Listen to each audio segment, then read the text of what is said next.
Yan mga tol, kamusta? Bumili nga pala ako ng punching bag sa online, no? Yan.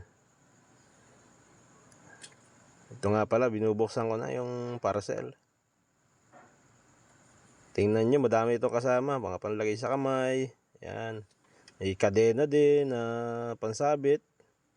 Saka may kasamang gloves. Ito nga, pumala lang ako ng buhangin yan.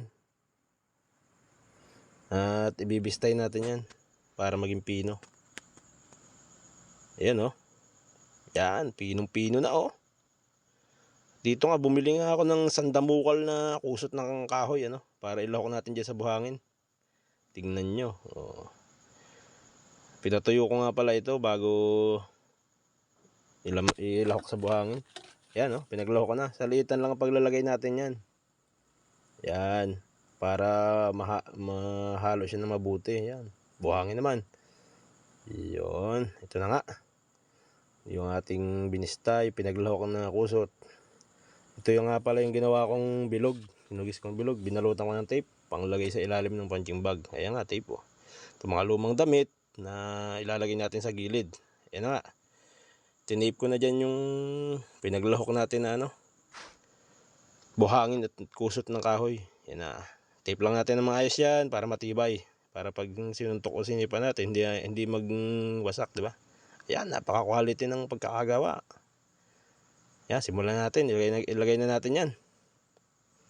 Ayun. Unahin natin tong kahon na bilog. Yan, sa ilalim. Lagyan natin ng itong lumang tela. Pwede na yan. Gamitin natin mga lumang tela kaysa bumili pa tayo, di ba? Yan, bago ito, unahin natin mas malaki. Yan. Swak na swak yan. Bago dikdikin natin ng mga tela, mga lumang tela, no, sa gilid. Yan. Goods yan. Yun, oh, quality. Pwede nang pagsusuntukin. Susunod na video nga pala, papakita ko naman yung pinagawa nating lalagyan yan, yung punching bag holder, ano. Salamat po sa panonood.